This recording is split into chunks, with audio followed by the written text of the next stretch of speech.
Okay, the right spot just went off, and the meat's fully cooked. If you want,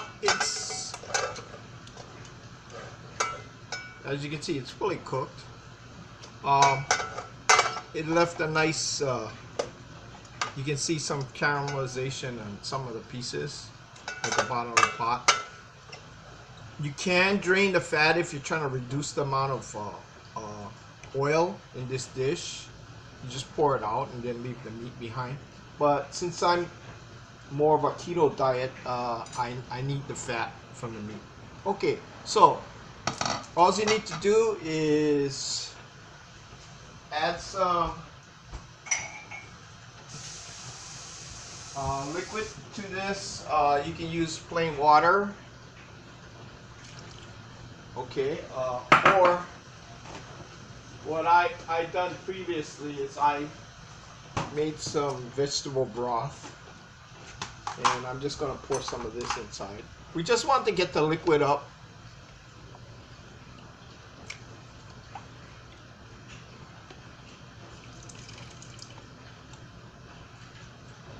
So that there's enough liquid in there to cook the rest of our vegetables. Okay, so I'm gonna add some more water. And I pretty much covered the meat.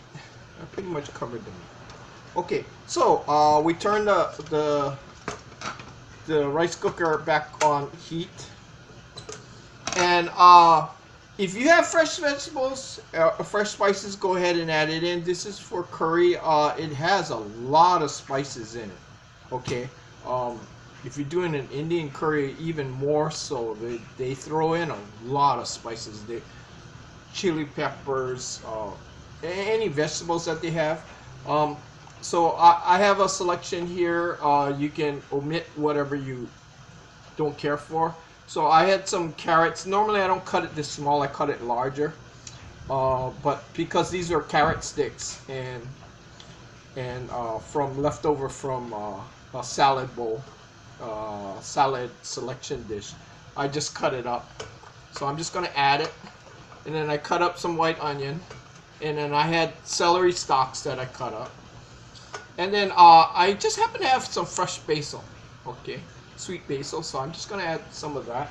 Now, again, if you don't have fresh vegetables, you can use frozen vegetables, or a selection of vegetables that you prefer. Okay, so this is on heat. All they're going to do is add in curry powder, and this is generic curry powder. Now you can make your own curry powder. I'm sure there's a lot of YouTube videos on how to make your own curry powder, but for most of us, we just go to the store and get curry powder. Now I'm adding quite a bit. This thing goes, you can add quite a bit, and as you can see how much I'm adding. And even then, after I taste this, I'm probably going to add more, maybe even double the amount. So a little stir, and go ahead and let it bring it to boil.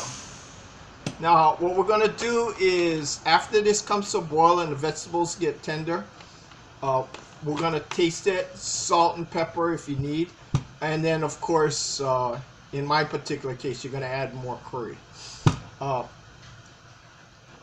Okay, to finish this dish, after you bring the level of curry, the heat, and if it's still not hot enough, you can always add chili peppers or jalapenos or whatever you want.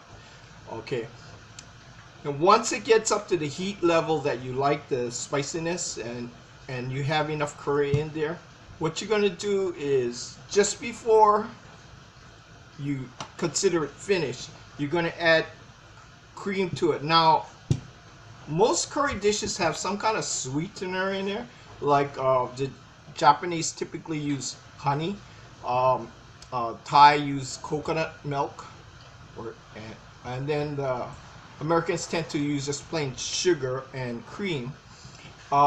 If you prefer not to use any of those types of sweeteners, you can use cored apples, cut up, even pears, or any kind of solid fruit that is sweet. So apples work really great. and it adds a little smoothness to the dish without getting overly sweet.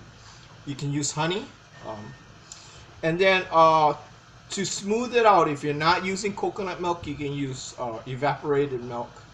Um, I prefer to use evaporated milk because if you do use fresh milk, it tends to curdle once you put it in the dish. So, like a borscht or like a Russian soup, beet soup, you need to add it in right before you serve it. And that way, it doesn't curdle when you put it in the dish. But if you're using evaporated milk, you don't have that problem. Or coconut milk, okay? And you're just adding it in for a little creaminess. You don't have to use it. Um, it's your preference, okay? So that's how you finish this dish.